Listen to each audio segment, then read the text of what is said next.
Amudha madam எதனா பேசுறீங்களா? வாங்க. அமுதா மேடம் இருக்கீங்களா? வாங்க வாங்க. வணக்கம் சார், எல்லாருக்கும் வணக்கம். சங்க இலக்கியங்களை திரும்பவும் ஒரு முறை பார்க்கும்போது கேட்கும்போது ரொம்ப மகிழ்ச்சியா இருந்தது.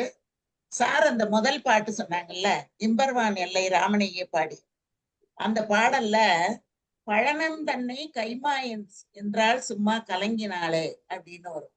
அதுல பழனம்ங்கிற பேரும் யானைக்குரிய பெயர் தான் சார். அது அந்த ஒரு சொல்லுமே அதுல இருக்கு அந்த பாடல்ல.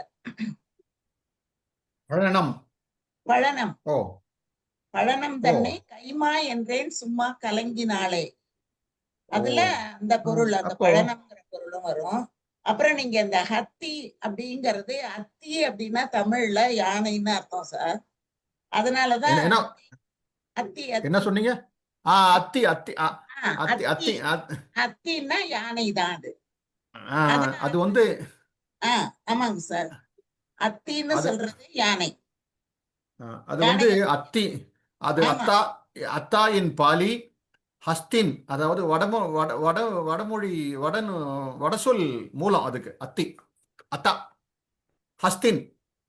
ஆனா தமிழ்ல இருந்துதான் சார் அது சமஸ்கிருதம் போயிட்டு திருப்பி அது தமிழுக்கு வருது, அத்திங்கிற ஏன்னா ஹஸ்தின்ங்கிறது ரிக்வேதத்தில் இருக்கிறது ஹஸ்தின். அந்த எஸ் போய் தான் ஹாத்தி அத்தி. ஓ நான் சொல்றேன் 110 பேர்ல இந்த மாதிரி சொற்கள்லாம் ஒதுக்கிட்டேன். டவுட்ஃபுல் கேஸ் எல்லாம் ஒதுக்கிட்டேன் 110. அதெல்லாம் சேர்த்தீங்கன்னா 150 தாண்டிடும். ஆமாங்க சார். ஆனா நீங்க குறிப்பிட்டு சொல்லும் போது 10ஆம் ஆனா நூற்றாண்டுக்கு பழனம் என்ற பேரு புதுசாக நான் என்னோட லிஸ்ட்ல இருக்காம பாக்குறேன். நான் பழனம் என்ற சொல்லி இருக்க சான்ஸ் இருக்கு. பாக்குறேன் பாருங்க. அப்புறம் சார், நீங்க 10ஆம் நூற்றாண்டுக்கு பிறகுதான் ராமாயணம் மகாபாரதம்ங்கிறதே மற்ற இடங்கள்ல அறிமுகப்படுத்தப்படுது அப்படின்னு சொல்றீங்க, அப்படிதானே மற்ற சார்? மொழிகள்ல வருது. மற்ற மொழிகள்ல வருது அப்படின்னு சொன்னாலே, அப்ப தமிழ்ல வரக்கூடிய சொற்கள் எல்லாம் முன்னாலேயே வந்துட்ட காரணத்தினால அது அதற்கு முன்னால இருக்கக்கூடிய சொற்கள் அப்படிங்கிற பொருளை நாம எடுத்துக்கலாமே சார்? ஆமா, சங்க இலக்கியங்கள்ல பல சொற்கள் வந்திருக்க முதல் முறையாக. ஆமா. அப்ப அதெல்லாம் எடுக்கும்போது ரொம்ப சிறப்பா இருந்ததுங்க சார். நிறைய உதாரணங்கள் கொடுத்திருந்தீங்க, ரொம்ப மகிழ்ச்சியா இருந்தது. ரொம்ப நன்றிங்க சார், ரொம்ப நன்றி, மிக சிறப்பு சார். ரொம்ப நன்றி. தேங்க்யூ. நன்றி.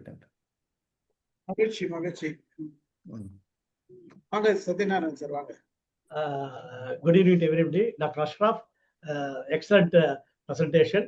ஆக்சுவலாக பார்த்தீங்கன்னா, எனக்கு வந்து இந்த சங்க இலக்கியத்திலலாம் ஆர்வம் எப்படி வந்ததுன்னா, அந்த கரோனா பீரியட்ல நான் டாக்டர் அஷ்ரஃப்னுடைய நிறைய வந்து பார்த்தீங்கன்னா லெக்சர்ஸ் எல்லாம் கேட்டிருக்கிறேன். இலக்கியத்தில் எல்லாம் யானைகள் மற்ற விலங்குகள்லாம் கேட்டிருக்கிறேன். இன்னொரு முக்கியமான எனக்கு என்ன பெருமை அப்படின்னா, டாக்டர் அஷ்ரஃப் வந்து எனக்கு 1989 ஆவாவா கல்லூரியில் ஃபர்ஸ்ட் செமிஸ்டர்ல இந்த physiology of wild life biology சேர்ந்தாரு. அதுக்குள்ள ஒரு 2 மாசம் தான் இருந்தார். அப்புறம் வந்து event for MSc wild life institute of India. இந்த படங்கள்லாம் பாத்தீங்க இல்லையா? ஆக்சுவலா பாத்தீங்கன்னா உங்களுக்கு ஒரு செய்தி சொல்றேன். Is excellent artist. என்னுடைய அசைன்மெண்ட் ரொம்ப இன்னைக்கு எனக்கு ஞாபகம் இருக்கு, ஹெல்த் கேர்ல. அதோட வந்து அஷ்ரப், வாட் அபவுட் யாழி என்றது வந்து இந்த இலக்கியத்தில் ஏதாவது நீங்க வந்து குறிப்பிடவில்லை. சில இடத்துல நான் கேள்விப்பட்டிருக்கிறேன், இந்த யாழியை வந்து யானைக்குன்னு குறிப்பிட்டிருக்கிறார்கள். அது ஒண்ணு. பிறகு வந்து பாத்தீங்கன்னா இந்த டார்ஃப் எலிஃபென்ட் இப்ப நம்ம பாக்குறோம் இல்லையா குட்டியா, அது வந்து ஏதாவது இலக்கியத்துல இருக்கின்றதா? 2. அதாவது 3வது வந்து லாஸ்டா இந்த வேங்கைன்னு குறிப்பிட்டார்கள் இல்லையா? அந்த வேங்கைன்றது வந்து நம்ம ஆக்சுவலா தே மென்ஷன் அபௌட் சீட்டாவா அல்லது புலியா? இது எனக்கு ரொம்ப கன்ஃபியூஸா இருக்கு. ரொம்ப நாள் அந்த விளக்கம் வந்து இதுக்கு தேவைப்படுகின்றது சாஸ்தா. நன்றி. தெரிஞ்சதை சொல்றேன். வேங்கையை பத்தி முதல்ல சொல்லிடுறேன். வேங்கை என்பது புலிதான், டைகர். வேங்கையை வந்து ஒரிஜினல் வேர்டு வந்து அது வந்து மரம். வேங்கை என்ற பெயர் இருக்கு, டீரோகாப்பஸ் மார்சுபியம் மரம். அது மரத்துக்கு முதல்ல வேங்கையின் போட்டாங்களா, இல்லை வேங்கையின் பூக்கள் புலியோட தோல் மாதிரி இருக்கிறதுனால அதுக்கு போட்டாங்களான்னு தெரியல. எதனால இது வந்து இப்போ வேழம் என்பது யானையும் கூட, வேழம் என்ற செடியும் கூட, வேங்கை என்பது மரமும் கூட கூடது. அது ஒன்று இருக்கு. அப்போ புலிதான். சிறுத்தையை பற்றி செய்திகள் சங்க இலக்கியங்கள்ல சிறுத்தைக்கான சொல் இருக்கிறதா தெரியல. அது எப்படின்னா, அந்த புலியோட அந்த மேக்னிஃபிசன்ஸ்ல சிறுத்தை அடிபட்டு போயிடுது. என்னை பொறுத்த வரைக்கும் அதான் சொல்லுவேன். சில இடங்கள்ல அது சரித்தை குறிக்கும், ஆனால் சொல்லு ஒன்று தான். முதல் கேள்வி நீங்கள் கேட்டீங்க, அது அந்த கல் யானைன்னு ஒரு யானை, குட்டி யானை, குள்ள யானை இருக்கிறதா சொல்லியிருக்காங்க. அதாவது உங்களுக்கு வந்து இந்த ஹை ஆல்டிடியூட்ல ஷோலாஸில் இருக்கிற யானைகள் கொஞ்சம் குள்ளமானதுன்னு சொல்கிறாங்க. ஆனால் அப்படிப்பட்ட செய்திகள் சங்க இலக்கியங்கள்ல இல்லை. இன்னொரு கேள்வி கேட்டீங்க ஐயா, என்ன கேட்டீங்க? யாழி யாழி பத்தி கேட்டேன். யாழி யாழி யாழி வந்து வடநூல் இலக்கியங்களும் வருது. யாழிங்க வந்து சிங்கமும் யானையும் கலந்த ஒரு லிஜெண்டரி மித்திக்கல் அனிமல். கஜசிம்ஹாங்கிறது வேற, ரெண்டு இருக்கு. இந்த யாழி வந்து ஒரு அந்த யாழிக சொல்லு சில சமயங்கள்ல இலக்கியங்கள்ல சிங்கம் என்ற பொருளிலும் யானை என்ற பொருளிலும் வருது. ஆனா இரண்டும் கலந்த விலங்காகவும் அதிகமான இடத்துல வருது. ஆனா சில இடத்துல யானை இல்ல சிங்கம். அந்த கவிதையை வந்து எல்லாம் பார்த்திருப்பாங்களா? அது யாராவது நம்மளுடைய இல்ல அது ஏதாவது சொல்ல முடியுமா? பார்த்து எழுதியிருப்பாங்களா? கற்பனையில எழுதுறதா? இல்ல, இது வந்து அதாவது எப்படின்னா எல்லா இலக்கியங்கள்லயும் இயற்கை நேச்சுரல் ஹிஸ்டரி இன்ஃபர்மேஷன் பார்க்கும்போது ரியலிஸ்டிக் இருக்கும், போயட்டிக் எக்ஸாஜரேஷன் இருக்கும், இன்னொன்று மித்திக்கல் லெஜெண்டரி இருக்கும். இந்த சங்க இலக்கியங்கள்ல இருக்கிற ஒரு சிறப்பு என்னன்னா, இந்த legendary mythical information very percentage ரொம்ப கம்மி, ரியலிஸ்டிக் மிகுதியானது. அந்த போயட்டிக் எக்ஸாஜரேஷன் கொஞ்சம் இருக்குது. அதுதான் முக்கியமான செய்தி. வடநூலார் மரபுல வந்து மித்திக்கல் அண்ட் லெஜெண்டரி இன்ஃபர்மேஷன் தான் டாமினேட் ஆயிருக்கும். Excellent, thank you thank you. உண்மை உண்மை உண்மை சார், உண்மை. ரொம்ப அருமை. மகிழ்ச்சி. பேசிட்டீங்களா சார்? சத்யநாராயணன் சார், அவ்வளவுதானே? நான் செய்யறேன் சார், வாங்க. அனைவருக்கும் வணக்கம். வணக்கம் சார். நண்பர் டாக்டர் அஷ்ரப் அவர்களுக்கு வணக்கம். இன்னொரு நண்பர் வெளியில வரல, திரு சி ராஜேந்திரன் வந்திருக்கிறார், வள்ளூர் குரல் குடும்பத்திலிருந்து. நண்பர் முதல்ல வாங்க பார்க்கலாம், முகத்தை காமிங்க, எல்லாரும் பார்க்கட்டும். மகிழ்ச்சி. ரொம்ப மகிழ்ச்சி. ஒரு பெரிய ஒரு ஆய்வறிஞர் டாக்டர் அஷ்ரப். அதுல வந்து தன்னுடைய என்ன வாங்க, வணக்கம் வணக்கம் வணக்கம் வாங்க. சரி, தொண்டை சரியில்லை, சரி பரவாயில்ல. பெரிய ஆய்வறிஞர், நிறைய நேரத்தை செலவு பண்ணியிருக்காரு. திருக்குறள் ஆய்வுக்கே நிறைய பண்ணியிருக்கிறாரு. நீ சொன்ன மாதிரி பல மொழிகளுடைய டிரான்ஸ்லேஷன் அவருடைய வெப்சைட்ல போட்டிருக்காரு. இன்னைக்கும் அவர் வீட்டுல அவர் மட்டும் இல்ல, அவர் குடும்பமே ஒர்க் பண்ணுது அவருக்காக அந்த திருக்குறள் இந்த மொழிபெயர்ப்புகள் எல்லாம் கொண்டு வந்து சேர்க்கறதுக்கு. நல்ல அவர் திருக்குறள் குடும்பம் தான், குடும்பமே. அதோடு இல்லாம இன்னைக்கு தலைப்புல வந்து ஒரு இலக்கியத்தையும் விலங்கியலும் கலந்து பேசக்கூடிய அதுக்கு உண்டான அத்தாரிட்டி உள்ள ஒரு ஆய்வறிஞரை கொண்டாந்து பேசியிருக்காரு இன்னைக்கு. ஏன்னா அவர் வந்து விலங்கியலை பத்தி பண்ணியிருக்கிறாரு. அதனால பேசக்கூடிய அது எல்லா தரவுகளும் அவன் இருக்கு. அவர் சொன்னது உண்மைதான். இப்போ வந்து யானை வந்து டொமஸ்டிகேட் பண்ணா அங்கதான் அது மதம் முடிக்கிறதுக்கு உண்டான வாய்ப்புகள் இருக்கு. நான் அண்மையில இலங்கை போகும்போது அந்த பின்னவாலால ஒரு ஆர்ஃபனேஜ்னு ஒன்று இருக்கு, பின்னவாலா ஆர்ஃபனேஜ்னு ஒன்று இருக்கு. அது ஒரு 64 எலிஃபென்ட் ஒரு இடத்துல வச்சிருக்கான். அதுல போகும்போது முன்னாடி ஒரு 4 எலிஃபென்ட் தனியா கட்டி வச்சிருக்கேன். அது பாட்டு இப்படி இப்படி இது பண்ணிட்டு இருக்கு. என்னன்னா அது மதம் பிடிக்குது அப்படின்றான். அப்ப பார்த்தா மத்த எலிஃபென்ட்டும் கட்டி தான் வச்சிருக்கான். கட்டி வச்சிருந்தா அது மதம் பிடிக்குது. ஏன்னா வந்து நான் கேட்டேன், ஆர்ஃபனேஜ்னா தவறி வந்து இங்க வந்துருச்சாப்பான்னு. இல்ல, நம்ம தான் காட்டுல கொண்டாந்து இங்க வச்சிருக்கிறோம். அப்படி இல்லையா ஆர்ஃபனேஜ்னு சொல்றீங்க அதை அப்படின்னு சொல்லி கேட்டேன். அது வந்து அது இயற்கையில இருக்கிறதா. இந்த ராத்திரில போகும்போதே அது சாலையை கடந்து போயிட்டு தான் இருக்கு. யானை வந்து மூவ் பண்ணிக்கிட்டே தான் இருக்கு ஒரு விலங்கு. அது ஒரு இடத்துல கட்டி வைக்கும் போது அதுக்கு மதம் பிடிக்கிறதுக்கு வாய்ப்பு இருக்கு. அதோட இல்லாம அதுக்கு துணை இல்லாம ஒரு எல்லா ஆண்கள் யானையும் ஒரு இடத்துல போட்டு வச்சிருந்தாலும் அந்த இடத்துக்கு ஒன்று வாய்ப்பு இருக்கு. இதெல்லாம் வந்து அது விலங்கியல் பத்தி தெரிஞ்சதுனாலதான் இவ்வளவு கருத்துக்கள் அவரால் சொல்ல முடியுது. இலக்கியத்துல ரொம்ப இருக்கு. எனக்கு ஒரு சின்ன ஒரு விளக்கம் தான் தேவைங்க டாக்டர் அஷ்ரப். இப்போ நம்ம சேர சோழ பாண்டியன் காலத்துல வந்து நிறைய யானைகள் நிறைய இருந்திருக்கு. குழந்தைகள்லாம் நிறைய உபயோகப்படுத்திருக்காங்க. அதோட இல்லாம பழமொழியும் சொல்லியிருக்காங்க, பாடல வருது, யானை கட்டி போரடித்தால் மாடு கட்டி போரடித்தால் மாளாது என்று யானை கட்டி போரடித்த மதுரையா அப்படின்ற ஒரு பாடல்லாம் வருது.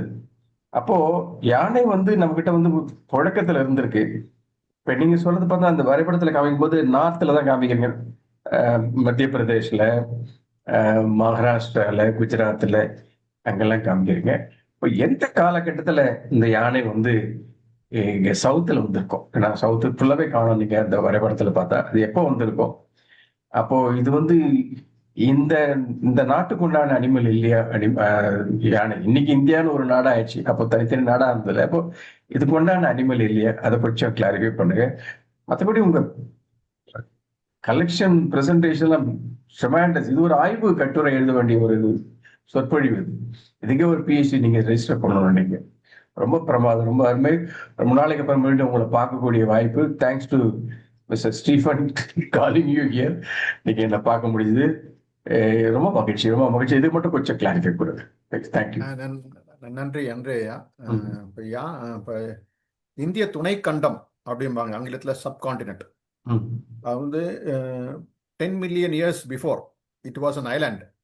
பின்னால இப்போ இருந்த கோண்ட்வானா லேண்டு அண்டார்டிகால இருந்து பிடுங்கிட்டு வந்து 10,000 மில்லியன் இயர்ஸ் முன்னாடி தான் ஏஷியன் மெயின்லேண்டோட மோதுது. அது வரைக்கும் தீவா இருந்தது. அப்போ இருந்த ஃப்ளோரா அண்ட் ஃபோனா கம்ப்ளீட்லி டிஃப்ரெண்ட். அது மோதி வந்ததுக்கு அப்புறம் அந்த மோதலில் வந்தது தான் அந்த எழுச்சியில வந்தது தான் இமயமலைகள். இந்தியா இன்னும் ஒவ்வொரு வருடமும் 5 மில்லிமீட்டர் வடக்கு நோக்கி சென்று கொண்டிருக்கின்றது. இமயமலத்தின் உயரமும் 5 மில்லிமீட்டருக்கு உயரடியே வருது. அதனால தான் இமயமலை ஏரியால அதிகமாக எர்த்குவேக்ஸ் இருக்குது. நம்ம வெஸ்டர்ன் காட்ஸ் ரொம்ப பாதுகாப்பான இடம், நல்ல மலைகள், ஆனால் அங்கெல்லாம் எர்த்குவேக்ஸ் ரொம்ப கம்மி. இடுக்கியில் எப்பயாவது ஒரு வாட்டி வந்திருக்குது. அப்போ இப்படி போயிட்டு இருக்கிறதுனால அப்போ அது இடிச்சதுக்கு அப்புறம் தான் புலி இங்கிருந்து வடக்கு நார்த் ஈஸ்ட்ல இருந்து, சிங்கம் மற்ற விலங்குகள் எல்லாம் வடக்கில இருந்தும் இந்த வெஸ்ட்ல இருந்து வந்தது. யானையும் அப்படித்தான். எல்லா விலங்குகளும், டைனோசார்ஸ் இருந்திருக்குது மோதிரத்துக்கு முன்னாடி. இந்தியாவில் டைனோசார்ஸ் இருந்திருக்குது. அந்த எல்லா மெமேலியன் மைக்ரேஷன்ஸ் நடந்து ஏஷியன் எலிஃபண்டா மாறிது. இப்போ கரடி இருக்குது. ஸ்லாத் பேர் இந்தியன் சப்கான்டினென்ட்க்கு எண்டமிக், வேற எங்கேயும் பார்க்க முடியாது. யானையே பார்க்கலாம். புலி அங்கிருந்து வந்தது. ஆனா இந்த ஸ்லாத் பேர், அந்த கரடிக்கு, இந்த சடை கரடி, அந்த கரடிக்கான வித்து வெளியேருந்து வந்தது. ஆனா இங்க வந்து ஸ்பீஷீஸா மாறிடுச்சு. நம்ம பிளாக் பக், கலைமான், இந்த வளைவுக்கு நம்ம Indian subcontinent species. Nilgai Indian subcontinent species, வேற எங்கேயும் பார்க்க முடியாது. நம்ம சப்கான்டினென்ட்ல உருவான வித்தெல்லாம் வெளியிருந்து வந்தது. வெளியிருந்து வந்து இங்க வித்தா மாறிடுச்சு. இப்ப கடுவைங்கிறது புலியே வந்து 12,000 வருஷத்துக்கு முன்னாடி தான் வந்திருக்குங்க. தி ஓல்டஸ்ட் ஃபாசில் இந்தியாவில் கண்டுபிடிச்சது not older than 12,000 years ago இது வரைக்கும். அப்போ புலி வந்து வேகமா வந்து கன்னியாகுமரி வரைக்கும், அதாவது உங்களுக்கு வந்து பெப்பாரா நெய்யார் வைல்ட் லைஃப் சாங்சுரி வரைக்கும் கிட்டத்தட்ட ஒரு 1000-2000 வருஷத்துல மனுஷன் வந்துட்டான். வேகமா வந்துடுச்சு. இப்ப யானை, சிறுத்தை எல்லாம் முன்னாடியே வந்துருச்சுங்க. அது ஒவ்வொன்றுக்கும் ஒரு காலகட்டங்கள் இருக்கு. அதனால பல விலங்குகள் இங்க வந்து அன்றிலிருந்து இன்று வரைக்கும் மாறாம இருக்கிறது. இருந்த இந்தியா துணை கண்டமா இருக்கும்போது இன்னும் இருக்கிற விலங்குகள்ல ஒண்ணு வந்து பச்சோந்தி. பச்சோந்தி உங்களுக்கு வந்து ஆப்பிரிக்கால பார்க்க முடியும், அந்த கொஞ்சம் ஸ்பெயின் பக்கத்துல இருக்குது. அதை விட்டா ஏசியால இந்தியால மட்டும்தான் இருக்கு. அப்போ ஒன்னா இருந்தது, இப்போ பிரிஞ்சு வந்து அதே மாதிரி வெஸ்டர்ன் காஸ்ட்ல இருக்க சிசிலியன்ஸ், யூரோபெல்டிட் சொல்ற ரெப்டைல்ஸ் எல்லாம் இந்த இடத்துல மட்டும்தான் இருக்கு. அதெல்லாம் தான் original inhabitants of Indian subcontinent. யானை வந்து வெளியிருந்து வந்து ஏஷியன் எலிஃபண்டா இங்க மாறிடுச்சு.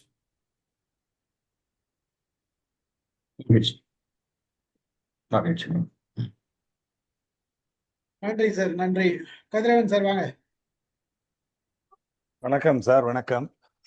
வணக்கம். அஷ்ரப் சாருடைய பேச்சுங்கிறது மிக அருமையான ஒன்றாகத்தான் இருக்கும். பல முறை கேட்டிருக்கிறேன். இன்றைக்கும் மிக அருமையான ஒரு உரையாக அமைந்திருந்தது. ஒரு விலங்கியல் நிபுணர், இலக்கியவாதியும் கூட அப்படின்ற போது ஒரு மிக சிறப்பாக இருந்தது. எழுத்தண்ணி படித்திருப்பார் அப்படின்னு தோணுது. அதுதான் ஆச்சரியமா மலைக்க வைக்குது. அந்த இலக்கியங்கள்ல இருந்து எத்தனை சொற்கள் வருது, எத்தனை வெவ்வேறு சொற்கள் வருது அப்படிங்கிறதெல்லாம் சொல்றாரு. அதெல்லாம் வந்து அதற்கு பின்னால் இருக்கக்கூடிய சிரத்தை, அதற்கு பின்னால் இருக்கக்கூடிய கடும் உழைப்பு மலைக்க வைக்குது. யானைன்னு எடுத்துக்கிட்டா அதனுடைய அமைப்பு, அந்த யானையின் பெயர்களுக்கான வேர்ச்சொல்கள், இதையெல்லாம் எடுத்து சொல்றாரு. பழக்க வழக்கங்கள், உணவு வழக்கங்கள், இதையெல்லாம் சொல்றாரு. மிக அருமையான ஒன்றா இருந்தது. சங்க இலக்கியம், பக்தி இலக்கியம் வரைக்கும் கொண்டு வந்தார். கேள்வி அப்படின்னு சொன்னா எனக்கு ஒரே ஒரு மதம் பத்தி ஐயா பேசும்போது சொன்னாங்க. எனக்கு அது மனசுக்குள்ள ஓடிட்டு இருந்தது. ஆண் யானை பெண் யானை ரெண்டுக்குமே மதம் பிடிக்குமா? ஒன்று. மதம் காரணம். அடுத்தது மதம் எப்படி சரியாகும் அப்படிங்கிறது. மதம் பிடிச்சிருக்குன்றான், அப்புறம் எப்படி அது சரியாகும் அப்படிங்கிறது. இது ரெண்டத்தை பத்தி சொன்னீங்கன்னா நன்றி. நன்றி சார். ஆப்பிரிக்க யானை ஆண் பெண் இரண்டுக்குமே மதம் பிடிக்கும். ஆசிய யானைக்கு ஆண் யானைக்கு மட்டும்தான் மதம் பிடிக்கும். ஒரு யானை ஒரு ஆளை கொல்லுதுன்னா மதம் தான் கொல்லணும்னு அவசியம் கிடையாது. ஏன் மதம் வருதுன்னா அந்த மதம் பீரியட்ல டெஸ்டோஸ்டிரான் லெவல், இந்த ஹார்மோன் டெஸ்டோஸ்டிரான் லெவல் 10 மடங்கு அதிகமாகிறது பிளட்ல. அப்போ இந்த யானைக்கு மதம் பிடிக்கிறது. மதம் பிடிச்சோட எதுக்காக மதம் பிடிக்கிறது, எதுக்கு யானைக்கு மதம் வருது அப்படிங்கிறதுக்கு ஒரு ஒரு ஒரு ஆய்வுபூர்வமான ஒரு செய்தி என்னன்னா, யானை மதம் பிடிச்சு வெளியே போகணும், வெளியே போய் வேற ஹேர்டு கூட மேட் பண்ணும், இன்பிரீடிங் இருக்கக்கூடாது அப்படிங்கிறதுக்காக சொல்லப்பட்ட ஒரு காரணம். ஆனால் அப்படி பார்த்தா யானையில மட்டும் தானே மதம் வருது, மற்ற விலங்குகள்லாம் எப்படி அதை அட்ஜஸ்ட் பண்ணி போகுது அப்படிங்கிற கேள்வி வருது.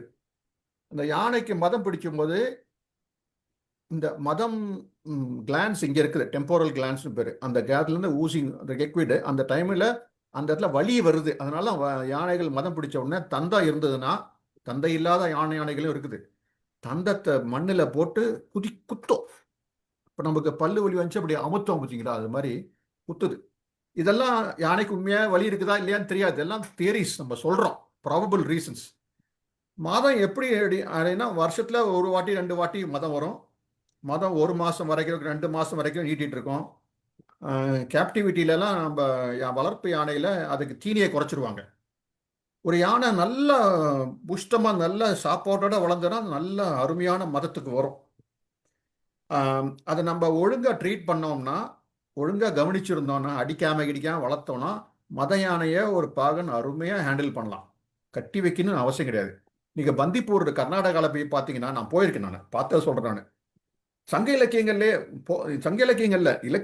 இந்திய இலக்கியங்கள்ல போர் யானைகள், மதம் பிடித்த போர் யானை தான் சக்சஸ்ஃபுல். ஏன்னா மதம் பிடிச்சுன்னா அதுக்கு T20 கேம் மாதிரி, அது அவுட் ஆகிறத பற்றி கவலைப்படாது, அடித்து பூந்து விளையாடும். ஆனால் அதை ஒழுங்காக சேனலைஸ் பண்ணணும்.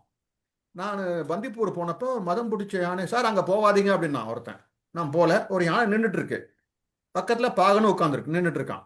மதம் பிடிச்ச யானை, கட்டியெல்லாம் போடலை.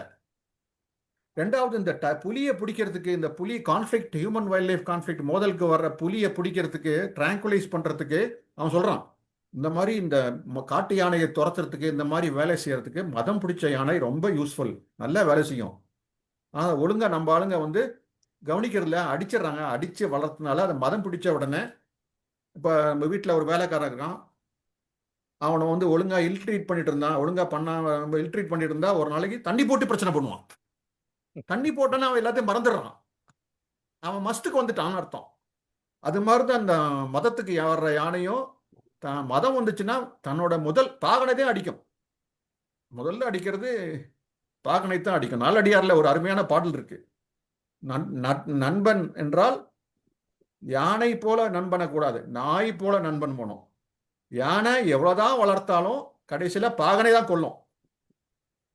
ஆனா நாய், நம்ம வளர்த்த யானை, நாய் மேல ஒரு ஈட்டியை பாய்ச்சா கூட அந்த சாவர டைம்ல நம்ம பக்கத்துல போனா கூட வாலாட்டும். அந்த மாதிரி நண்பர்களை கொள்ளல் வேண்டும் அப்படின்னு சொல்லி ஒரு பாடல் இருக்கு. அதனால யானை அப்படிதான், மதம் பிடிச்சா தானா ஆறிடும், அது தானா ஆறிடும்.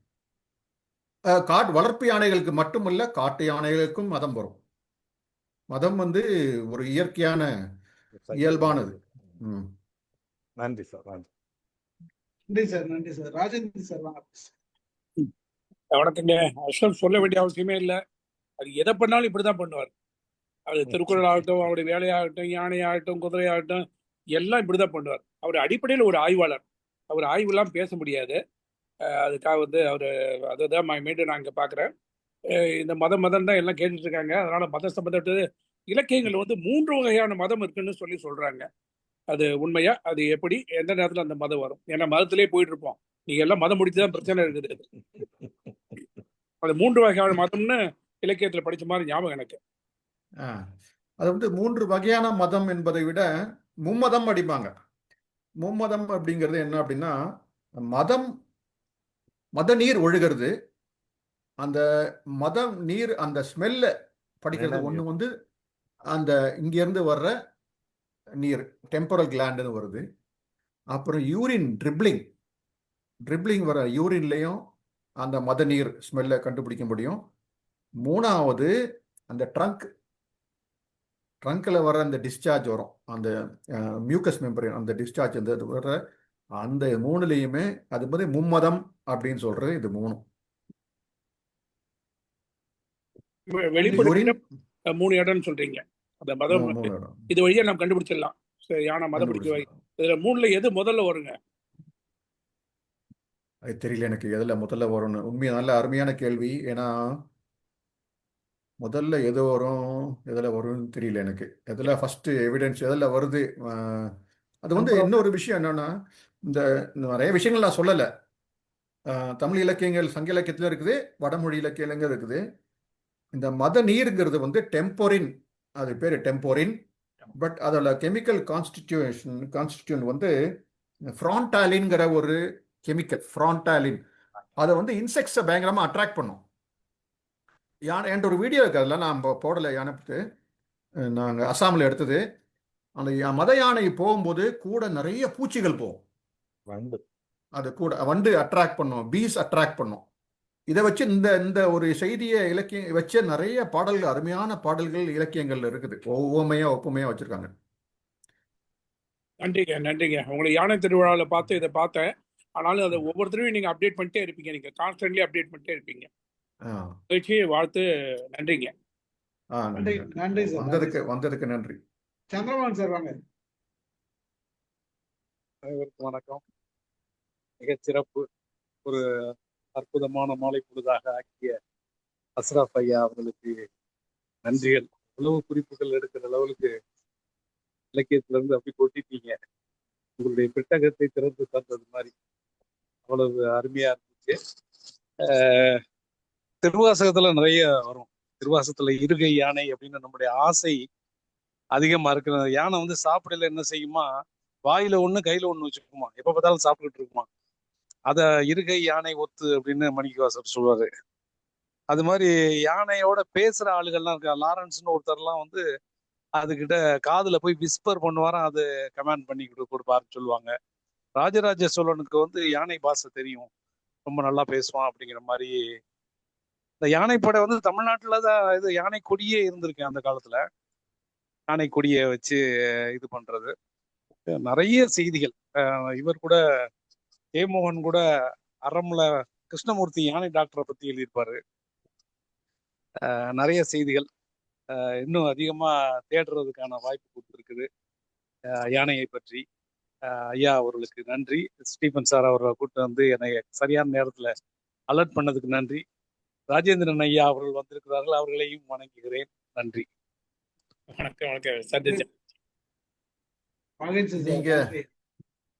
நீங்க சொன்ன ஒரு செய்தியில யானை வந்து 2 சாப்பிடுது, வாயில ஒன்று வச்சிருக்கோம், தும்பிக்கையில வச்சிருக்கோம்னு சொல்லி.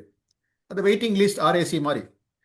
இப்போ யானையோட தும்பிக்கை எதுக்கு அப்படின்னா, ஒரு தமிழ்ல ஒரு பாடல் இருக்கு, ஒரு சித்தர் பாடல்ல, பூனை கண்ணை மூடிட்டு இருக்கோம், it doesn't mean that they are meditating.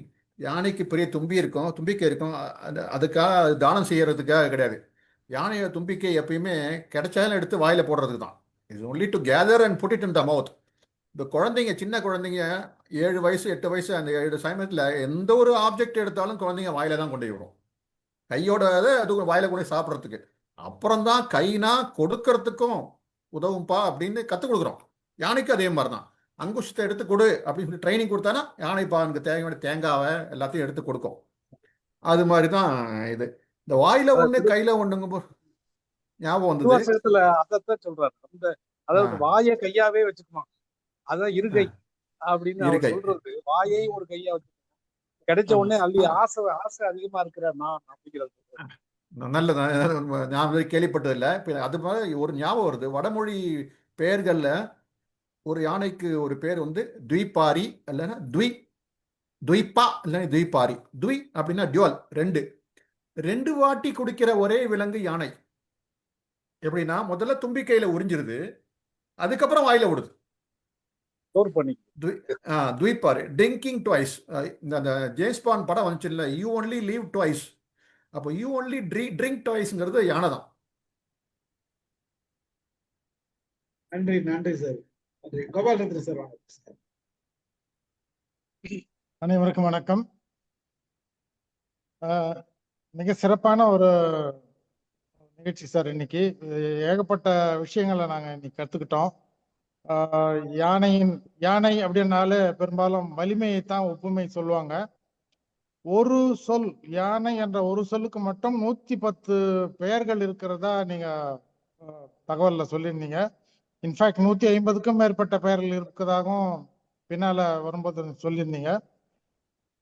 பொதுவா இந்த யானையை பற்றி பேசும்போது இந்த விளாம்பழம் சாப்பிட்டுட்டு அப்படியே போடும் அப்படின்ற ஒரு சொல்லாடல் எல்லா இடத்துலயும் இருக்கு. இது ஒரு மூட நம்பிக்கை அப்படின்னே சொல்லலாம். அதை வந்து அறிவியல் பூர்வமா இன்னைக்கு சொல்லியிருந்தீங்க. சிறப்பு சார். இந்த ஆள் அப்படின்ற ஒரு சொல்லுல இருந்தா யானை வந்திருக்கிறது அப்படின்ற மாதிரியும் ஒரு ஸ்லைடு போட்டு காமிச்சிருந்தீங்க. பெண் யானைக்கு பிடி யானை அப்படின்ற பெயர் காரணம்னு சொல்லியிருந்தீங்க. அதே மாதிரி இந்த வடமொழியில சமஸ்கிருதத்துல யானைக்கு பயிற்சி அளிக்கிறார்கள் அப்படின்ற ஒரு விஷயத்தையும் சொல்லியிருந்தீங்க. போர் சங்ககால போர்ல வந்து வலிமையை பறைசாற்றதான் யானையை பயன்படுத்தினார்கள் என்றதையும் விலாவரியா சொல்லியிருந்தீங்க. யானை காடுகள் பற்றி சொல்லும் போது ஆய் நாடு அப்படின்றதும் புதிய தகவல். பண்பாட்டு விலங்கு, நம்ம இந்திய தேசத்தின் பண்பாட்டு விலங்கு 2010 அனௌன்ஸ் பண்ணியிருக்காங்கன்ற மாதிரியும் சொல்லியிருந்தீங்க. சிறப்பா இருந்தது சார். என்னுடைய கேள்வி இங்க வந்து 2.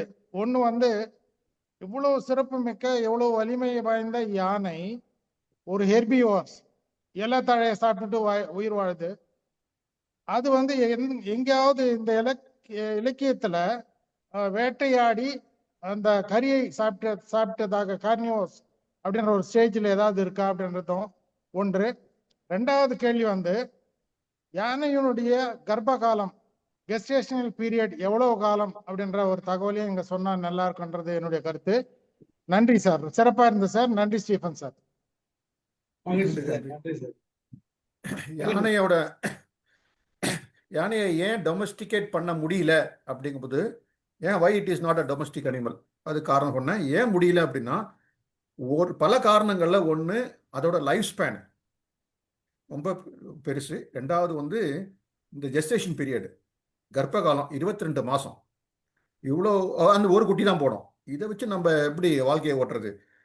2வது இது ஒன்று காரணம். இதுதான் காரணம், இறப்பு காலம். இன்னொரு கேள்வி கேட்டீங்க, என்ன கேட்டீங்க? முதல்ல கேட்டீங்க ஹெர்பிவோர்ஸ் கார்னிவோர்ஸ். அந்த ஹெர்பிவோர்ஸா இருக்க மீட் ஹெர்பிவோர். இது இப்போ நிறைய டைனோசர்ஸ்ல வெஜிடேரியன் டைனோசர்ஸ் இருந்திருக்கு பெருசா. பெரிய கார்னிவோர்ஸ் எப்பயுமே சின்னதாக இருக்கும், ஹெர்பிவோர்ஸ் தான் பெருசாக இருக்கும். கார்னிவோர் பெருசாக இருந்ததுன்னா அதுக்கு சாப்பாடு போட்டே கட்டுப்படி ஆகுது. இப்போ வெஜிடபிள் மேட்டர் சாப்பிட்ற அனிமல்ஸ் தான் ரொம்ப பெருசாக இருந்திருக்கும். இப்போ ரைனோசரஸ் 2 டன் இருக்கும். புலி வந்து மிஞ்சி போனால் 150 கிலோ. அது ஒரு காரணம் இயற்கையாகவே. யானை வந்து இப்போ அந்த மருத்துவத்தில் நம்ம கேப்டிவிட்டியில் ஆளுங்க வந்து நெய் கொடுப்பாங்க. நெய் இஸ் நாட் அ வெஜிடேரியன், நான் வெஜிடேரியன். யானைக்கு செய்ய மருத்துவத்தில் அஸ்தி ஆயுர்வேதத்தில் அனிமல் மேட்டரும் வருது, கொடுக்குறாங்க. பட் யானை வந்து வெஜிடேரியன் தான். ஆனால் நீங்கள் வீடியோ பார்த்துருப்பீங்க நிறையா, மீன் தின்ற ஆடு. ஜஸ்ட் நீங்கள் யூடியூப்ல போனீங்கன்னா அப்படியே மீன், அப்படியே மத்தி மீனை கொடுக்குறாங்க, கப்ப கப்புன்னு அடிக்குது ஆடு. இந்த மாதிரி அக்கேஷனல் அபரண்ட் பிஹேவியர் இருக்கும். அந்த மாதிரி மீன் பிடிச்சு காசிரங்கா நேஷனல் பார்க்ல மீனை பிடிச்சு அடிச்சிட்டு சாப்பிட்ற வீடியோ இருக்கு. Very good, very good. சிறப்பு. என் நண்பர் ஒருத்தங்க. ஆனா இது வந்து அக்கேஷனல் ஐயர் திடீர்னு கறி சாப்பிட்ற மாதிரி. நன்றி சார், நன்றி. சிறப்பா இருந்தது. ஒட்டகம் எலும்பு சாப்பிடுதுன்ற மாதிரி இந்த கேள்வி கேட்டீங்க. ஆமா, ஒட்டகம் எலும்பு சாப்பிட்ற மாதிரி தான் அதுவும். இன்னொரு விஷயம் என்னன்னா, சாரு வந்து பேசுறது வந்து தமிழ் இலக்கியத்துக்கும் யானைக்கும் பேசுறாரு. ஆனா நம்ம அவரை வந்து யானை ரிசர்ச் டாக்டர் மாதிரி நீங்க நம்ம கேள்வி கேட்டுட்டு இருக்கோம். அதுதான். ஆனா சாரம் அதுக்கு தகுந்த மாதிரி பதில் எல்லாத்தையும் சொல்றாரு. மகிழ்ச்சியா இருக்குது. சிறப்பு சார், சிறப்பு. நன்றி நன்றி. நன்றி. நன்றி நன்றி நன்றி. சக்கரபாணி சார் வாங்க. அனைவருக்கும் வணக்கம். டாக்டர் அஸ்ரப் சார் நல்ல அருமையான தகவல்களை கொடுத்தீங்க, மிக்க நன்றி. இன்னைக்கு அதுவும் வந்துட்டு இலக்கியத்தோடு நீங்க சேர்ந்து சொன்னது ரொம்ப சிறப்பானது. பழங்கால இலக்கியங்கள்லாம் பார்த்தோமா எல்லாம் புராண வடிவத்தில் இருந்தது. வடமொழி வட இலக்கியங்கள்லாம் வந்து புராணத்துல. ஆனா நம்ம சங்க இலக்கியங்கள் தான் மனித வாழ்வு, இயற்கை இதை பற்றியெல்லாம் அதிகமான ஒரு தகவல்கள் இருந்தது. 10ஆம் நூற்றாண்டுக்கு முன்னாடி தமிழும் கன்னடம் தான் நல்ல ஒரு செம்மையான ஒரு மொழியா இருந்தது சொன்னீங்க. ரொம்ப மகிழ்ச்சி. அடுத்தது இந்த அகநானூறுல வந்துட்டு 400 பாடல்கள் இருந்தாலும் நீங்க சொன்ன மாதிரி சங்க இலக்கியங்கள்ல யானைக்கு ஒரு சிறப்பான ஒரு இது இருக்கு. ஃபர்ஸ்ட் ஒரு 120 பாடல்கள், அதுக்கு பேரு களிற்று யானை நிறை. அது அந்த தொகுப்பு 120 பாடல்களுக்கு. அதுக்கு அடுத்ததுதான் மணிமிடை பவளம், அப்புறம் நித்தில கோவை அப்படின்னு அது பிரிக்கிறார். அதுல கூட அந்த பாடலாம் பாத்தீங்கன்னா, இருங்களிற்று இளநிறை, பெருங்களிற்று இளநிறை. அந்த களிறுங்கிறது யானை. அந்த யானையை வர மாதிரி அந்த அகநானூர்ல ரொம்ப சிறப்பித்து கூறக்கூடிய அந்த இடங்கள்லாம் இருந்தது. நீங்க அதை சொன்னது ரொம்ப இது. யானை கூட்டம் என்ன பண்ணுமா, அந்த ஒருத்தல் யானைக்கு இன்னொரு பேர் வந்து ஒருத்தல்னு ஒரு பேர் சொன்னீங்க. அந்த ஒருத்தல் ஆண் யானை முன்ன போகுமா, பிடி பெண் யானை, பிடியும் குட்டிகளும் அதுக்கு பின்னாடி போகுமா. அந்த ஒழுங்குமுறை இதெல்லாம் வந்துட்டு அந்த யானைகளுக்குள்ள ஒரு நல்ல இது. அந்த வார்த்தைகள் எல்லாம் நீங்க சொன்னீங்க, ரொம்ப சந்தோஷம். அடுத்தது நீங்க இந்த குறிஞ்சி திணையில மலையும் மலை சார்ந்த இடத்துல வந்துட்டு சேரநாடு வேழமுடைத்து அப்படின்ற வார்த்தைகள் சொன்னீங்க, ரொம்ப மகிழ்ச்சி. ஆக்சுவலா சேரநாட்டுல அப்படி வேழமுடைத்துங்கிறதுக்கு பல சான்றுகள்லாம் இருக்குது. இப்ப அங்க சேரநாடு கேரளா ஆயிப்போச்சு. அந்த கேரள மக்கள் யானைன்னு சொல்ல மாட்டாங்க, ஆனைன்னுவாங்க. அதுக்கப்புறம் ஆனைன்னு சொல்ல மாட்டாங்க, ஆனை. எப்படி மழைன்ற மாதிரி ஆனை. அவங்களுக்கு எப்படி அந்த யானை வந்து ஆணையா ஆச்சுன்னு தெரியல. ஆனா சங்க இலக்கியங்கள்லாம் வந்து யானைன்ற வார்த்தைகளை தான் போட்டு அப்ப இருந்தது.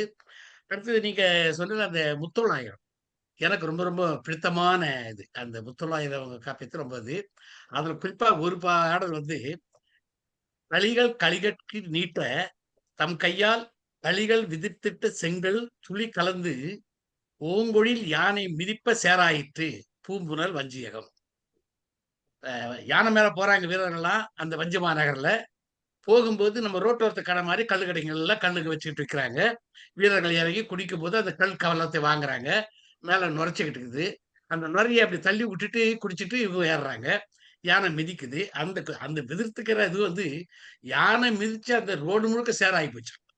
எவ்வளவு ஒரு நல்ல அருமையான ஒரு இது. அந்த முத்தொள்ளாயிரத்துல ஒரு சில பாடல்கள் எனக்கு ரொம்ப பிடித்தமான பாடல்கள். இன்னொன்னு கூட, விரிசால் மன்னர் விரிதாம வெண்கொடையை பாறை எரிந்து பரிசயத்தால் தேராது செங்கன்மார் கோதை சினவன் கலியானை திங்கள் மேல் நீட்டும் தன் கை. யானைக்கு கோபம் வந்துருது. அந்த வெண்கொடையை பிடிச்சி தொடரன்னு நினைச்சுக்கிட்டு அது துதிக்கிய நிலவை பார்த்து தூக்குதான். இந்த கொடை நினைச்சிட்டு அது வெள்ளையா இருக்குது, இது வெள்ளை நேரா போடுறான். அந்த ஒப்புமை அந்த அளவுக்கு யானைகள் அந்த இடத்துல இருந்ததெல்லாம் வந்து நம்ம சங்க இலக்கியத்துல குறிப்பா முத்தொள்ளாயிரத்துல நிறைய பாடல்கள் அதுல வந்துட்டு யானையை பத்தி ரொம்ப இதுவா இருக்கும். அந்த இது ரொம்ப சிறப்பா இருந்தது சார். இன்னைக்கு உங்களுடைய உரை ரொம்ப அருமை. நிறைய விஷயங்களை கேட்டோம். அது மறக்க முடியாத அனுபவம் இது எங்களுக்கு. மிக்க நன்றி சார். வாழ்த்துக்கள். உனக்கு வெல்கம். மகிழ்ச்சி மகிழ்ச்சி சார், நன்றி. வாங்க செல்வகுமார் சார். சார் வணக்கம் சார். வணக்கம். நான் இன்னைக்கு தான் ஃபர்ஸ்ட் டைம் உங்களுடைய ஸ்பீச் கேட்குறேன் சார். ஆமா, இல்ல மற்றவங்க எல்லாம் வந்து அவர் பேசுறதெல்லாம் கேட்டிருக்காங்க இல்லையா?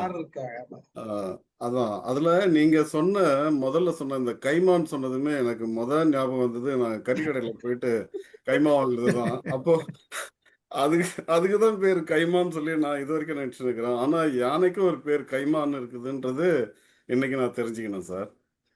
அப்புறம் இப்ப எனக்கு ஒரே ஒரு சின்ன கேள்வி சார். இப்போ மதம்னு எல்லாம் சொல்றாங்க. இந்த மதம் வந்து பாத்தீங்கன்னா யானைக்கு வரக்கூடியது மதம். ஆனா நம்ம ரிலீஜியன்ஸும் வந்து மதம்னு சொல்றாங்க. இப்போ இது ரெண்டும் வந்து ஒன்னோட ஒண்ணு ஏதாவது கனெக்ட் ஆனதா, இல்ல இந்த மதம்ன்ற பேர் எதனால வந்ததுன்றது அது ஒரு விஷயம் சார். அடுத்தது வந்து பாத்தீங்கன்னா இப்போ இந்த யானையை சார்ந்த பாடல்கள், இந்த கலிங்கத்து பரணி எல்லாம் இருக்குல்ல சார், அதுலலாம் நிறைய யானையை பத்தி எல்லாம் நிறைய வருதுன்னு நினைக்கிறேன்.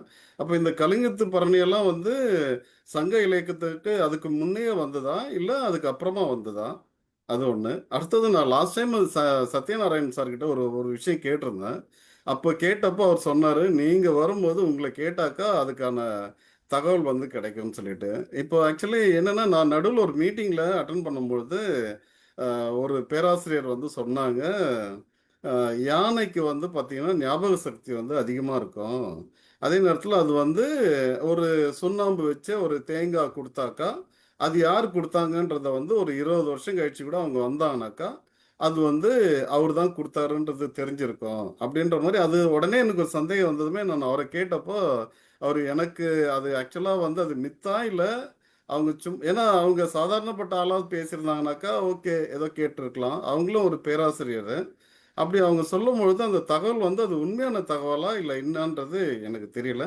இதை கொஞ்சம் கிளாரிஃபை பண்ணீங்கன்னா நல்லா இருக்கும் சார், தெரிஞ்சாக்கா. ஏன்னா சார் வந்து ஏற்கனவே சொல்லிட்டாரு, நீங்க வந்து இலக்கியம் சார்ந்த விஷயங்கள்ன்றது நாங்க வந்து பாத்தீங்கன்னா உங்ககிட்ட வேற ஒரு விஷயமா கேட்கிறோன்ற மாதிரி எதுவும் நினைக்க வேண்டாம் சார். முதல்ல நீ கேட்ட கேள்வி மதம். ஆ. மதம் அப்படின்னா வடசொல். அது வந்து மதா. மதம் அப்படின்னா எக்ஸல்டேஷன், ஜாய், எக்ஸலரேஷன். ஆமா, அந்த மாதிரி பொருள்ல வர்றது. அப்போ அது வந்து களிருங்கிற பேரே வந்து களினா விளையாடுறது. அவன் தீராத விளையாட்டு பிள்ளைங்கிற மாதிரி. யானை மதம் பிடிச்சுன்னா ஒரு விளையாட்டு தான் அது, பயங்கரமா அன்கன்ட்ரோலபிள் ஜாய். அதுதான் மதம்னு சொல்றது. இப்போ மதம் என்றால் சமயமும் கூட. இப்போ வந்து உங்களுக்கு வந்து இந்த ராமகிருஷ்ண பரமஹம்சர் இவங்கெல்லாம் வந்து அடிக்கடி வந்து தே கோ இன்டு ஃப்ரென்சி, ரிலீஜியஸ் ஃப்ரென்சி. நபிகள் நாயகம் கூட ஃப்ரென்சில தான் வேர்சஸ் ரிசைட் பண்ணாருன்னு சொல்லுவாங்க.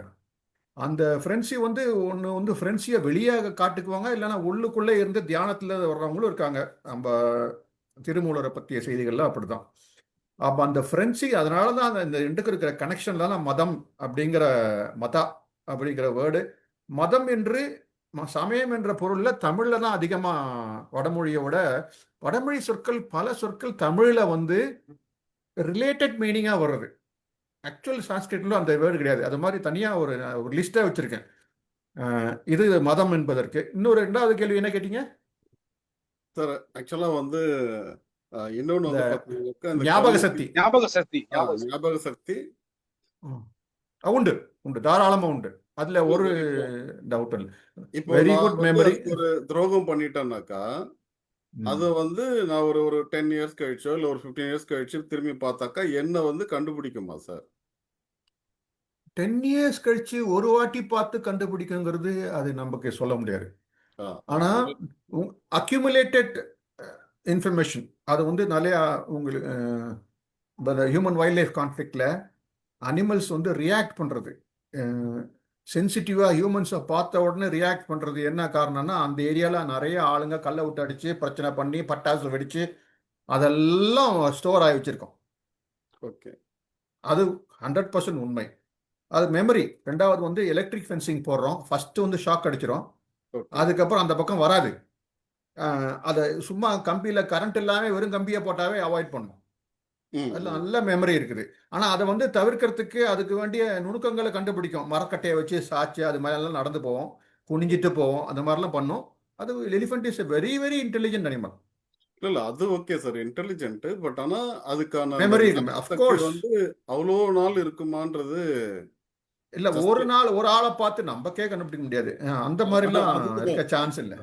அதுதான். ஓகே, இன்னொன்னு கேட்டீங்க நீங்க லாஸ்ட்ல, அதுதான் அது இல்ல இது ஒண்ணு. அடுத்தது கலிங்கத்து பரணியில இப்போ அதுல வந்து நிறைய யானைகள் பத்தி நிறைய வருது இல்லைங்களா? அது வந்து சங்க இலக்கியத்துக்கு முன்னையே வந்ததா கலிங்கத்து பரணி, இல்ல சங்க இலக்கியம் பின்னாடிதான் வந்தது? பின்னாடி வந்து. ஆனா அந்த கலிங்கத்து பரணியில இவ்வளவு பெரிய வேர்ட்ஸ் எல்லாம் கிடையாது இல்லைங்களா? அது நான் கலிங்கத்து பறையில் எவ்வளோ யானையை பற்றிய செய்திகள் இருக்குன்னு நான் படிச்சதில்லை. நீங்கள் சொல்லிட்டீங்க, நான் பார்க்கணும். ஏன்னா கலிங்கப்புறத்தில் போரை பற்றிய நூல் அதில் பார்க்கணும். அது வந்து ஓகே கலிங்கத்து பரணி வந்து அதெல்லாம் வந்து பிற்காலத்தில் விழுந்த நூல். அதனால வந்து குலோத்துங்க ஆ, சோழன் காலத்து அவன் மேல பாடப்பட்ட அவனுடைய வெற்றியை வச்சு அடிப்படையா வச்சு பாடப்பட்ட புத்தகம் அது, ம், நூல் அது. அதனால ம், ஏறத்தாழ 1000 அல்லது 1100 அந்த ஆண்டு கணக்குல இருக்கும். ம். சங்க இலக்கியம் எல்லாம் அதெல்லாம் தாண்டின பிறகுதான் இல்லைங்க ராஜராஜ ரீசென்ட்லி சோழனுடைய பின்னாடி இல்ல இல்ல அப்பவே வந்து பாத்தீங்கன்னா கிட்டத்தட்ட இவ்வளோ 110 வேர்ட்ஸ் இருக்கும்பொழுது ஆனா அவ்வளோ வேர்ட்ஸும் அதுல வந்து யூஸ் பண்ணாங்களான்றது தெரியல. நீங்க சொல்றது ரொம்ப முக்கியமான ஒரு விஷயம் இருக்கு. கலிங்கத்து பரணி, உங்களுக்கு இந்த சீவக சிந்தாமணி, ம் பெருங்கதை, ஓகே இதெல்லாம் கிட்டத்தட்ட அந்த காலத்துல ஒரு 100 ஆண்டுகளுக்கு முன்னாடி இதுல நிறைய சீவக சிந்தாமணி யானையை பற்றிய செய்திகள் நிறைய இருக்குது. இதை நான் பெருங்கதையில் இருக்க சில இதெல்லாம் நான் கட் பண்ணிட்டேன். டைம் ஓகே இருக்காது, ஒரு மாசம் வந்து முடிக்கணும். இந்த ம் மூணையும் பார்க்க வேண்டிய அவசியம் இருக்குது. ஏன்னா அப்பதான் வடலூலார் மரபு வந்த செய்திகள். இப்ப வாரி நம்ம வந்து குழி தோண்டி பிடிச்சோம் யானையை. கெட்டான்னு ஒன்று இருக்குது. கெட்டான்னா அப்படியே அனிமல்ஸை டிரைவ் பண்ணி ஒரு ஒரு லார்ஜ் ஃபென்ஸ் ஏரியாவில் மாட்டிக்கிட்டு கடைசியில் மூடுறது. ஓகே தமிழில் பெருங்கதையில் வாரின்னு ஒரு சொல் இருக்கு. ஓ வாரின்னா அப்படி அள்ளி வாடுற மாதிரி. அந்த வாரி தான் கெட்டாவோன்னு சந்தேகம் வருது. அந்த மாதிரி செய்திகள் உங்களுக்கு இது வரைக்கும் நான் எப்பயுமே தமிழில் வந்து நான் இங்கிலீஷ் மீடியத்தில் படித்ததுனால தமிழ் ஆஸ் அ லாங்குவேஜ் நான் படிச்சிருக்கேன் SSLC வரைக்கும். ஓகே அதனால நான் எப்பயுமே இலக்கியங்களை ஃபஸ்ட்டு இங்கிலீஷில் படிச்சுட்டு டக்குன்னு படித்து முடிச்சுட்டு அதுக்கப்புறம் தமிழுக்கு ஒரிஜினலாக போய் கம்பேர் பண்ணுவேன். ஓ இந்த சீவக சிந்தாமணி இது வரைக்கும் வந்து ஒரு இங்கிலீஷ் டிரான்ஸ்லேஷனாக பார்க்கல. ஓகே ஒரு 1/3 ஒரு வால்யூம் இருக்குது, ஆன்லைன் கிடைக்கிது, ஆயிரக்கணக்கான ரூபா அதுக்கு, ஃபாரின் எடிஷனு. ஏன் சீவக சிந்தாமணியை இது வரைக்கும் எவ்வளவோ செந்தமிழ் தமிழ் ஆராய்ச்சி நிறுவனம் அவங்க எல்லாம் இருக்காங்க, எல்லாம் சமணர் நூல்கள் பெருங்கதை இங்கிலீஷ் டிரான்ஸ்லேஷன் இருக்கிற மாதிரி தெரியல. சீவக சிந்தாமணி ஒரு பொக்கிஷம், அதெல்லாம் ஓகே ஏன் இங்கிலீஷ் டிரான்ஸ்லேஷன் பண்ணலன்னு எனக்கு ஆச்சரியமா இருக்கு. விட்டு வச்சுட்டாங்க. ரொம்ப பெரிய நூல் அது, ஓகே ஓகே பண்ணலாம். Thank you sir thank you sir. ஆ, நாங்க இது ஆக்சுவலா மூணையும் சண்டே ஆனா பார்க்கணும். கைமா வாங்குறது ரொம்பவே ஜாஸ்தி தான். Thank you sir. தேங்க்யூ. அந்த பேர் எப்படி இதுக்கு வந்ததுன்னு தெரியல. Okay okay thank you sir. அதுக்கு விளக்கம் கொடுத்துருக்காரு. அது பேசுவோம் நம்ம ஆ நேரம் ஓகே கம்மியா இருக்கு. அதான் இவரு நம்ம ரத்னவேல் சார் பேசுறீங்களா? வணக்கம். வணக்கம் எல்லோருக்கும் வணக்கம். அஹ் எங்களுடைய பேராசிரியர் அஷ்ரப் அவர்களுக்கு சிறப்பான வணக்கம். அவரை நான் தற்கால உமறு புலவர் என்று சொன்னால் மிகையாகாது என்று நினைக்கிறேன். ஏனென்றால் சீரா புராணத்தை இயற்றிய பெரும் தமிழ் அறிஞர் அவர். அந்த காலத்துல இருந்த அந்த காலம் என்ன, இப்ப அண்மை கால கனகாலம் இல்லை. அவரை போல பல இலக்கியங்களையும் பல விதமான சமய நூல்களையும் எல்லாவற்றையும் தன்னுடைய தொழில் சார்ந்த அந்த விடயத்தோடு சேர்த்து பார்த்து அதை எங்களுக்கு பகிர்ந்து கொண்டது எங்களுக்கு மிகவும் மகிழ்ச்சியா இருக்கிறது. எத்தனையோ விஷயங்களை எங்கெங்கயோ இருந்தெல்லாம் ஆதாரங்களையும் எடுகோள்களையும் எல்லாம் எடுத்து சொன்னீங்கள். அருமையான ஒரு சொற்பொழிவு. அதை கேட்கறதுக்கு மிகவும் ஒரு வெரி இன்ட்ரெஸ்டிங், அது ஒரு ஆர்வம் தரக்கூடிய ஒரு அருமையான ஒரு பேச்சு. பல விஷயங்கள் இதுல எங்களுக்கு தெரியாம இருந்த பொழுதிலும் அந்த விஷயங்களை நாங்கள் அறியக்க ஒரு பெரிய ஒரு ஆர்வத்தை தரக்கூடிய மாதிரி இருந்தது. இந்த சில விஷயங்களை நான் அதுல சொல்லலாம் என்று நினைக்கிறேன். இந்த உம்பர் என்றது ஒரு யானைக்கு ஒரு பெயர் என்று சொன்னீங்க. அது வந்து நம்ம ஊர்ல என்னோட படிச்ச ஒரு பையன் இல்லை, இப்ப அவர் இறந்து போயிட்டார், பெரியாள். அவருக்கு பேரே உம்பர் சிகாமணி தான். அப்ப நாங்கள் யோசிச்சது, இது என்னடா இது உம்பர் சிகாமணி, ஏன்னா இப்ப இன்றைக்குதான் அதுக்கு எனக்கு பொருளே தெரிஞ்சது. சிகாமணி என்றது அது கடவுள் இந்த பெயர். இந்த உம்பர் என்றது இந்த யானையோட சேர்ந்த அதோட சேர்ந்த விஷயம் என்றது. இந்த யானை என்று சொல்ல வரைக்க ஆனை என்ற சொல்லு வந்து கேரளத்துல மட்டும்தான் இருக்குன்னு சொல்லி சொல்லப்பட்டது. ஆனா அது 5 கரத்தனை, ஆனை முகத்தனை என்று எங்களுடைய இந்த நிலம்புறை போலும் ஈட்டனை என்ற அந்த தேவாரத்துல ஆனைமுகம் என்றது தமிழ்லையும் அந்த சொல்லி இருக்குது. மற்றது அந்த யானைக்கு வந்து தமிழ்ல கொமாண்டு கொடுக்கறது இல்லை. கேரளால தான் அவங்களோட தங்களோட பாசையில உள்ள. இங்க இலங்கையில யானைக்கு ஒரு பெரிய ஒரு மதிப்பு இருக்கு. இலங்கையில யானை என்றால் அது ஒரு பெரிய ஒரு ஒரு பெரிய ஒரு ரிலிஜியஸ் சிம்போல். எல்லா ஊர்வலங்கள் அதை இங்க பெரஹெரான்னு சொல்லி சொல்லுவாங்க. ஒரு ஒரு ஒவ்வொரு புத்த விகாரையிலையும் ஒரு வருஷத்துக்கு ஒரு ஒரு ஊர்வலம் நடக்கும். அந்த அந்த அயலை சுத்தி எல்லாம் பெரிய அது பெரிய அந்த யானைக்கெல்லாம் பெருசாக டெக்கரேட் பண்ணி அதுக்கு பெரிய ஆரவாரம் எல்லாம் பண்ணி செய்வாங்க. அதுக்கு அப்ப அந்த யானைக்கு ஒரு பெரிய ஒரு ஒரு ரிலிஜியஸ் முக்கியத்துவம், சமய முக்கியத்துவம் கொடுத்து இங்க அதை கணிக்கிற விஷயம் இங்க இருக்கு. ஞானசேகரன் சார் அந்த பின்ன வலையை பற்றி சொன்னார். பின்ன வலையில அது வந்து யானைகள் சரணாலயம். அது வந்து அனாதரவாக விடப்பட்ட காடுகள்ல இருக்கிற அந்த யானை குட்டிகள் எல்லாத்தையும் பிடிச்சு கொண்டு வந்து அவைகளுக்கு ஒரு சரணாலயம், அவைகளுக்கு ஒரு பாதுகாக்கிறதுக்காக அவைகளை வச்சு அதை வளர்த்து அதை ஒரு பெரிய ஒரு டூரிஸ்ட் ஒரு ஸ்பாட் மாதிரி அங்க குளிச்ச வாட்டுறது அது இதுகள் எல்லாத்தையும் காட்டுறார்கள். மற்ற நான் இன்னொரு கேள்வி கேட்க இருந்தேன்னா, அந்த யானை வந்து தண்ணிய மூக்கால தானே அந்த தும்பி கையால தானே குடிக்கிறது என்று சொல்லி, ஆனா அதுக்கு அவர் சொல்லிட்டார் அது வேணும், அதை எடுத்து தண்ணியை எடுத்து வாய்க்குள்ள விட்டுத்தான் அதை குடிக்கிறது என்று.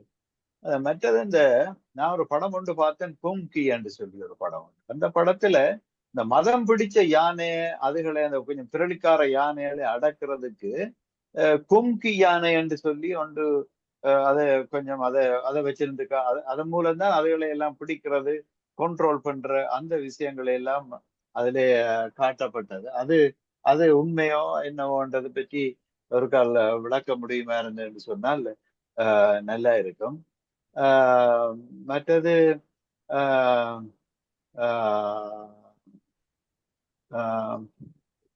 இன்னொரு விஷயத்தையும் சொல்லுவோம் அப்படின்னு இந்த இலங்கையில வந்து இப்ப அண்மை காலத்துல இந்த யானை மனித மோதல் பெரிய அளவுல இருக்கு.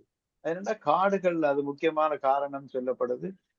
காடுகள் இங்க கன இடங்கள்ல அடிக்கப்படுறதால அது வீடுகள் இந்த ஊர்களுக்குள்ள இல்லை. எங்கள் இந்த பொதுவாக வந்து வடக்கு கிழக்கு மாகாணம் தான் தமிழர்கள் பெரும்பான்மையாக வாழக்கூடிய இடங்கள். அங்க யானை என்ற சாமானே இல்லை, யானை என்றது அது வந்து இப்ப இந்த மத்திய இலங்கையில இருந்து எல்லாம் குடிபெயர்ந்து அங்க இந்த அங்க அழிக்கப்பட்டதால வந்து அங்க வந்து யானைகள் மனித மோதல்களால் பெரிய பிரச்சனை.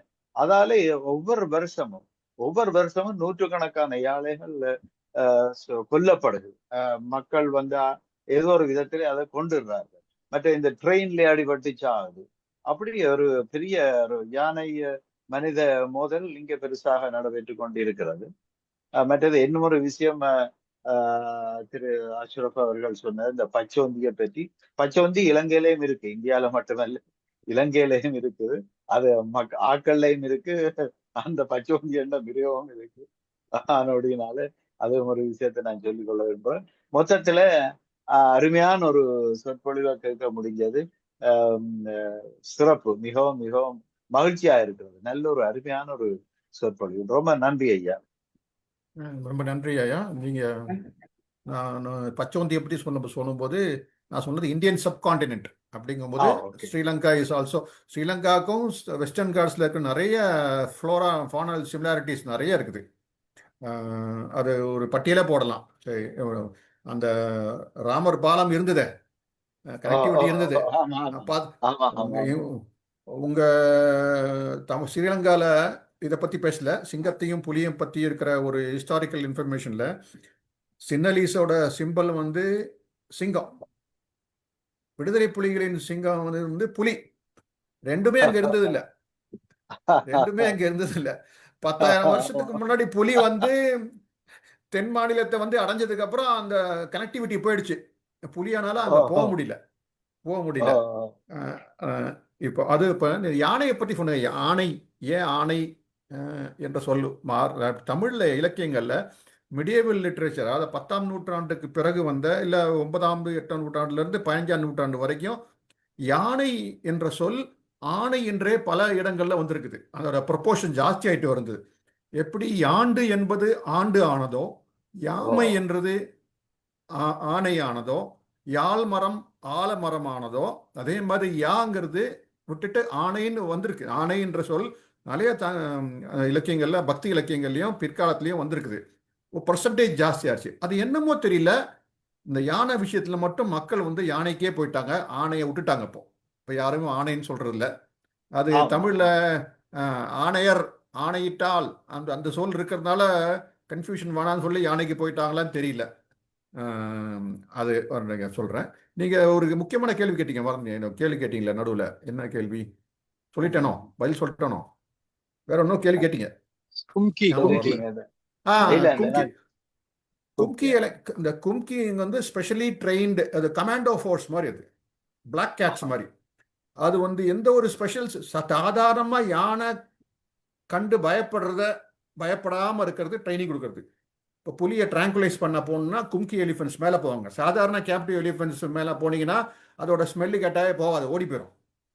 அப்போ கும்கி எலிஃபென்ட்ஸு ஸ்பெஷலி ட்ரெயின்டு, அவங்க ஓட மாட்டாங்க. அந்த கும்கி எலிஃபென்ட்ஸு இன்னொரு மதம் வந்த யானையை அடக்கிறதுக்கும் உபயோகப்படுத்துவாங்க. யானையா தற்று அப்படிங்கும்போது அது என்ன வேணா ஆக்கலாம். யானையை வச்சு ஒரு யானையை காப்பாத்துறது, குழியில விழுந்தது, உள்ள யானையை வச்சு இன்னொரு யானையை பிடிக்கிறது, யானையை வச்சு ஒரு யானையை அடக்கிறது, எல்லாமே வரும். நன்றி நன்றி நன்றி நன்றி நன்றி நன்றி சார், நன்றி. வினோதிதன் சார் எதனா பேசுறீங்களா? டைம் ஆயிடுச்சு. ரொம்ப மகிழ்ச்சி. ரொம்ப அருமையான நிகழ்ச்சி. சார வாழ்த்துறேன், வணங்குறேன். நண்பர்கள் எல்லாம் ரொம்ப அருமையான பின்னூட்டங்கள் இருக்கிற ரசிச்சு கேட்டேன். ரொம்ப சிறப்பு. வணக்கம் சார். நன்றி. மகிழ்ச்சி சார், மகிழ்ச்சி சார். நன்றி சார். முடிச்சுக்கலாம்னு நினைக்கிறேன். முடிச்சுக்கலாங்களா? ஒரே ஒரு ரெக்வெஸ்ட் சார், மிஸ்டர் ஸ்டீஃபன், இதனுடைய வீடியோவை ஷேர் பண்ணணும் நீங்க. அது ரொம்ப இட்ஸ் ரெக்வெஸ்ட் ஃப்ரம் மீ. நான் நிறைய பேருக்கு கொடுப்பேன். கண்டிப்பா கண்டிப்பா சார். ரொம்ப நன்றி சார். நன்றி. மகிழ்ச்சி சார். நன்றி சார். ஒரு நல்ல நிகழ்ச்சி கொடுத்தீங்க சார். யானையை பற்றி, அதாவது எங்க நிறைய கேள்விகள் கேட்டாங்க. எல்லா கேள்விகளுக்கும் பதில் சொன்னீங்க. ஆராய்ச்சி பூர்வமாகவும் இலக்கிய பூர்வமாகவும் சொன்னீங்க. மகிழ்ச்சியா இருந்தது. நிறைய தகவல்கள், நல்ல கருத்து பரிமாற்றமாகவும் இருந்தது. உங்களுக்கும் சத்யநாராயணன் சாருக்கும் நன்றி கூறுகிறேன். நிகழ்ச்சிகள் கலந்து கொண்ட அனைவருக்கும் நன்றி கூறுகிறேன். நிகழ்ச்சி நிறைவு செய்கிறேன். நன்றி சார். நன்றி நன்றி நன்றி. நன்றி, ரொம்ப நன்றி.